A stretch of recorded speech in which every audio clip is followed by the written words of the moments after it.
Welcome to online class of Kolabara High School. I am Mohammad Rasel Amin Khan, Assistant Teacher, Kolabara High School. Dear learners, hope you are well by the grace of Almighty Allah. I am also well. You know that today we are passing through a very crucial time because of COVID-19 coronavirus. We should stay home for our own safety. Besides, we should study regularly in our house. Now, I am going to start my English second paper class based on tense. Let's start. Tense. Tense means action of time. অর্থাৎ ক্রিয়ার যে সময় সেটা কি বলা হয় tense. এটাকে বিস্তারিতভাবে ব্যাখ্যা করার জন্য এখানে তিনটি উদাহরণ দেওয়া হয়েছে।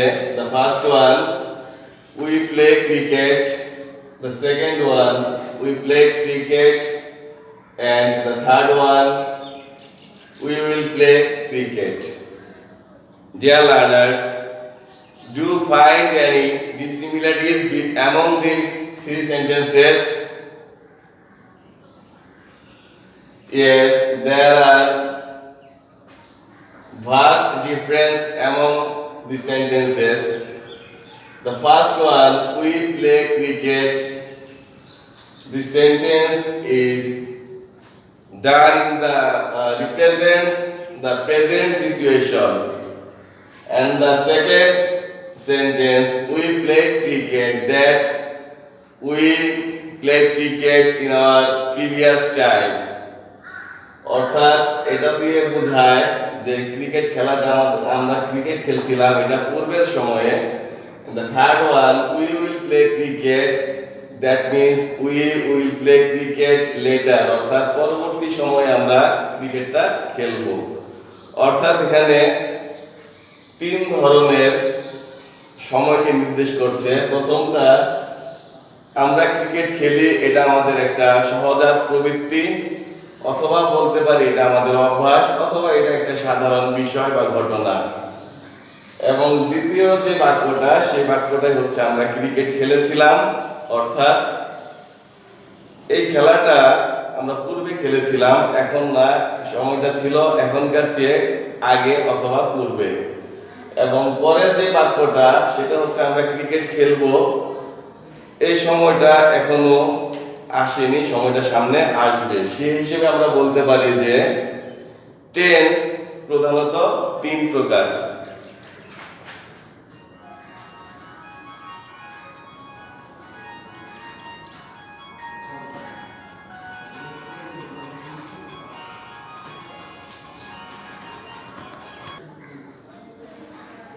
যথা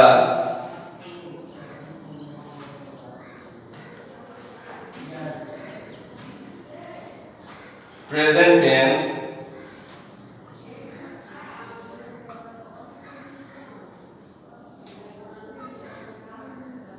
past tense,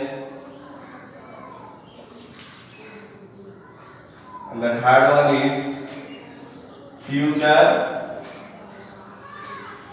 tense.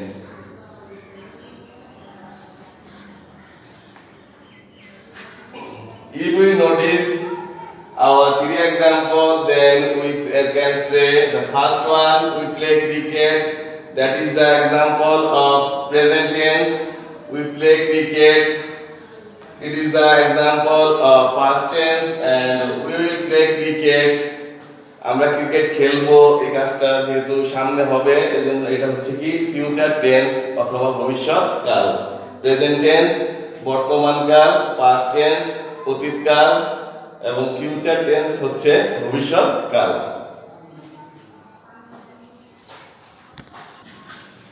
Now I am going to analyze present indefinite present tense. Present tense, that means বর্তমান কাল।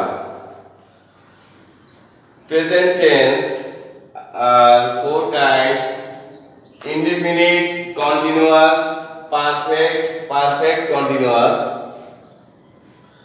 So the first one, present indefinite tense. The second one, present continuous tense. Third one, present perfect tense. And fourth one, present perfect continuous tense.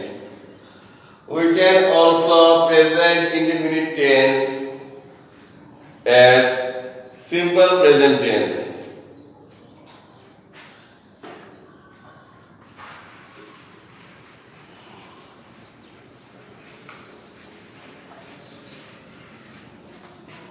The first one,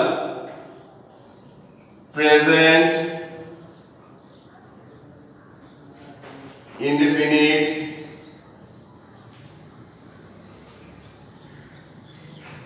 tense. Present indefinite tense. It means when we do any work at present situation, or it may be universal truth, or it is our habit. All kinds of tenses are present indefinite tense. অর্থাৎ বর্তমান কালের সাধারণ কাজ অথবা অভ্যাসগত কাজ অথবা universal truth, চিরন্তন সত্য এমন কোনো বিষয় বা কাজ, এই ধরনের সেন্টেন্সগুলো প্রেজেন্ট ইনডিফিনিট টেন্স। এটাকে আমরা সিম্পল প্রেজেন্ট টেন্স হিসেবেও বলতে পারি। প্রত্যেকটি টেন্স বোঝার জন্য তার একটি স্ট্রাকচার থাকে, যেটাকে আমরা বাংলায় বলি গঠন প্রণালী। এখন আমরা প্রেজেন্ট ইনডিফিনিট টেন্সের স্ট্রাকচার দেখে নেব।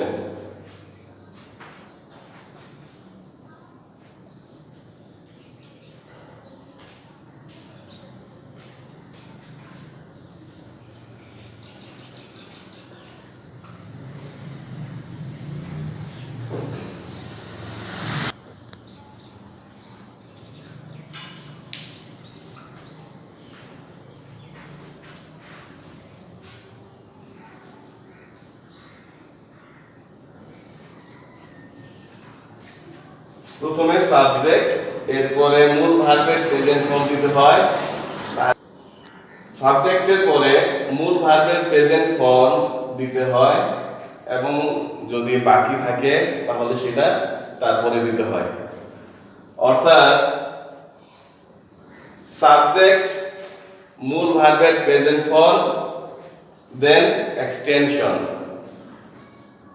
এখন একটি কথা আছে, যদি subject third person singular number হয়, আমরা জানি পারসন তিন প্রকার: first person, second person, third person. এবং এও জানি যে আই, উই এই দুটো হচ্ছে ফার্স্ট পারসন, এবং ইউ এটা হচ্ছে সেকেন্ড পারসন। এছাড়া বাকি যত সাবজেক্ট আছে সবই থার্ড পারসন। সেই হিসেবে third person singular number, subject যদি থার্ড পারসন সিঙ্গুলার নাম্বার হয়, তাহলে এই যে মূল ভার্ব আছে, এই মূল ভার্বের সাথে এস বা ইএস যোগ হয়। অর্থাৎ যদি বাক্যটা এরকম হয়, আমি ক্রিকেট খেলি, আই প্লে ক্রিকেট, এখানে সাবজেক্ট হচ্ছে আই অর্থাৎ ফার্স্ট পারসন। এই ক্ষেত্রে এখানে ভার্বের সাথে এস বাই এস যোগ করার আমাদের কোনো প্রয়োজন নেই।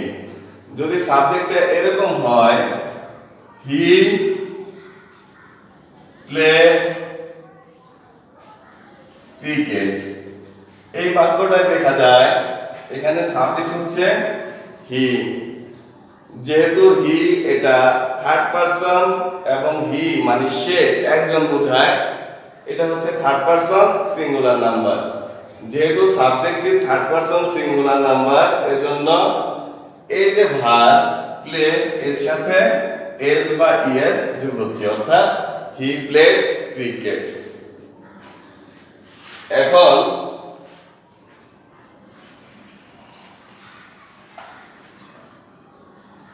এই প্রথম বাক্যটাকে যদি আমরা ব্যাখ্যা করি, এখানে দেখি কি কি আছে। সাবজেক্ট, সাবজেক্ট হচ্ছে আই। যে ওয়ার্ড দ্বারা অর্থাৎ একটা বাক্যে যে কাজ করে বা যার সম্পর্কে কোনো কিছু বলা হয় সে হচ্ছে সাবজেক্ট। এখানে যেহেতু ক্রিকেট খেলাটা আই অর্থাৎ আমার দ্বারা হচ্ছে, এজন্য আই হচ্ছে কি সাবজেক্ট। এবং যে শব্দটা দিয়ে কাজ করা বোঝানো হয় সেই শব্দটিকে বলা হয় ভার্ব। প্লে খেলা, এটা এক ধরনের কাজ গ্রামারের ভাষায়, এর জন্য এটা হচ্ছে ভার্ব।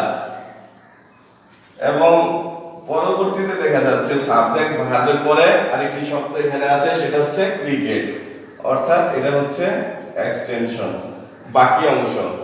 তার মানে আমরা যদি স্ট্রাকচারের সাথে বাক্যটাকে মিলাই তাহলে দেখা যায় এখানে সাবজেক্ট আছে, মূল ভার্বের প্রেজেন্ট ফর্ম আছে এবং এক্সটেনশনও আছে। সেজন্য বলতে পারি আই প্লে ক্রিকেট, এটা হচ্ছে প্রেজেন্ট ইনডেফিনিট টেন্স।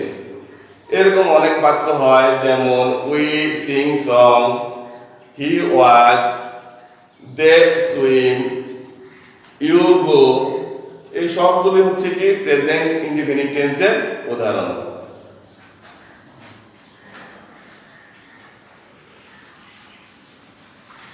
এই ধরনের বাক্যে অতিরিক্ত কিছু শব্দ থাকতে পারে, যেমন অলওয়েজ,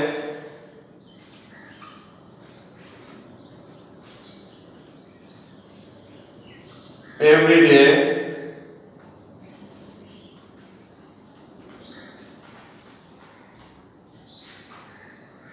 often, regularly,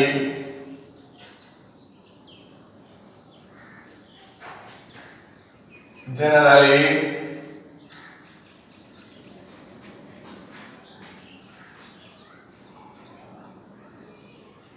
usually।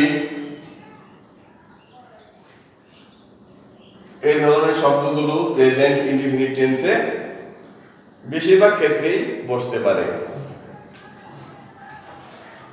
তাহলে প্রেজেন্ট ইনডেফিনিট টেন্স চেনার নিয়ম কি? প্রেজেন্ট ইনডেফিনিট টেন্স চেনার নিয়ম হচ্ছে প্রথমে সাবজেক্ট থাকবে, পরে মূল ভার্বের প্রেজেন্ট ফর্ম দিতে হবে, অর্থাৎ ভার্বের অনেকগুলো ফর্ম আছে, প্রেজেন্ট ফর্ম থাকে, তারপরে দেখা যায় পাস্ট ফর্ম থাকে, পাস্ট পার্টিসিপল ফর্ম থাকে, আইএনজি ফর্ম থাকে, এস বাই এস ফর্ম থাকে, অনেক ধরনের ফর্ম থাকে। সেক্ষেত্রে প্রেজেন্ট ফর্ম, মূল ভার্বের প্রেজেন্ট ফর্ম দিতে হয় এবং তারপরে বাকি অংশ, এটা যদি বাক্যে কোনো অংশ থাকে তাহলে সেটা দিতে হয়। এবং যদি সাবজেক্টটা যদি থার্ড পারসন সিঙ্গুলার নাম্বার হয় তাহলে এই ভার্বের সাথে এস বা ইএস যোগ হবে।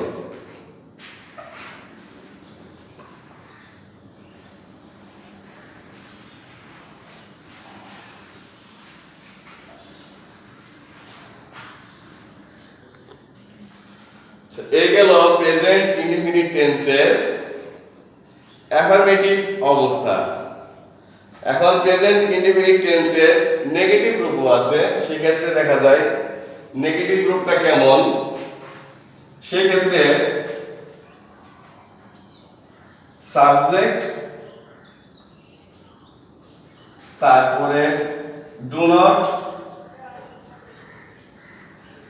অথবা ডাজ নট, মূল ভার্ব এর বেস ফর্ম, দেন এক্সটেনশন, বাংলায় বাকি অংশ। অর্থাৎ প্রথমকার স্ট্রাকচার সাথে এই স্ট্রাকচারের একটু পার্থক্য লক্ষ্য করা যায়। প্রথম বাক্যটা ছিল, প্রথম বাক্যের স্ট্রাকচারটা ছিল এরকম, সাবজেক্টের পরে মূল ভার্বের প্রেজেন্ট ফর্ম, তারপরে বাকি অংশ। এখানে একটু কথা দেখা যাচ্ছে যে নেগেটিভ ক্ষেত্রে অর্থাৎ ইনডেফিনিট টেন্সে যখন নেগেটিভ রূপটা হয় সেক্ষেত্রে আমরা ডু নট অথবা ডাজ নট ব্যবহার করতে পারি এবং মূল ভার্বের সেক্ষেত্রে মূল ভার্বের বেস ফর্মটা দিতে হয় এবং তারপরে বাকি অংশ। সেক্ষেত্রে রূপটা কেমন হয়? প্রথম বাক্যের উদাহরণটা আবার যদি আমরা পুনরায় দেখি, সেক্ষেত্রে লিখেছিলাম I play cricket.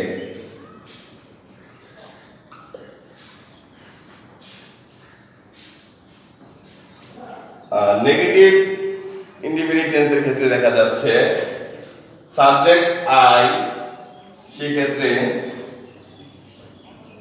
Do not, যেহেতু মূল ভার্ব প্লে, বেস ফর্ম ও প্লে ক্রিকেট।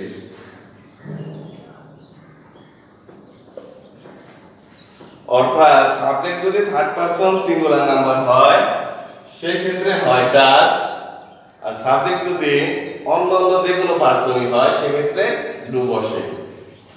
আর বেস ফর্ম আর প্রেজেন্ট ফর্মের সাথে একটা মূল পার্থক্য হচ্ছে বেস ফর্মটা হচ্ছে ভার্বের মূল ফর্ম যার সাথে অতিরিক্ত কোনো কিছু যোগ থাকে না, যেমন এস বা ইএস বা আইএনজি এই শব্দগুলো যোগ থাকে না। প্রেজেন্ট ফর্মে আমরা এস বা ইএস বা আইএনজি এগুলো যোগ থাকতে দেখি, কিন্তু বেস ফর্মে এস বা ইএস বা আইএনজি এগুলো কোনো কিছুই যোগ থাকবে না। অর্থাৎ সেক্ষেত্রে আমরা পাই এরকম আই প্লে ক্রিকেট, এটাও present indefinite tense. I do not play cricket, এটাও প্রেজেন্ট ইনডিফিনিট টেন্স। যেহেতু ক্লাসটা হচ্ছে অনলাইন ভিত্তিক ক্লাস, তোমরা আমার সামনে নেই, এখানে হয়তো তোমরা সামনে থাকলে আমাকে অনেক প্রশ্ন করার সুযোগ পেতে আমিও তোমাদেরকে আরো অনেক কিছু বলতে পারতাম। যদি এই ক্লাস সম্পর্কে তোমাদের কোনো কিছু জানতে চাওয়ার থাকে তাহলে তোমরা ইনবক্সে কমেন্ট করবে, এবং তোমরা ইনবক্সে কমেন্ট করবে অথবা ভিডিওর নিচেও তোমরা যদি কমেন্ট করতে চাও সেটাও করতে পারবে, আমি সেটা রিপ্লাই দেব। এবং তোমরা বাড়িতে ঠিকমতো পড়াশোনা করবে, স্বাস্থ্যবিধি মেনে ঠিকমতো চলবে। সকলের জন্য শুভকামনা। Good bye.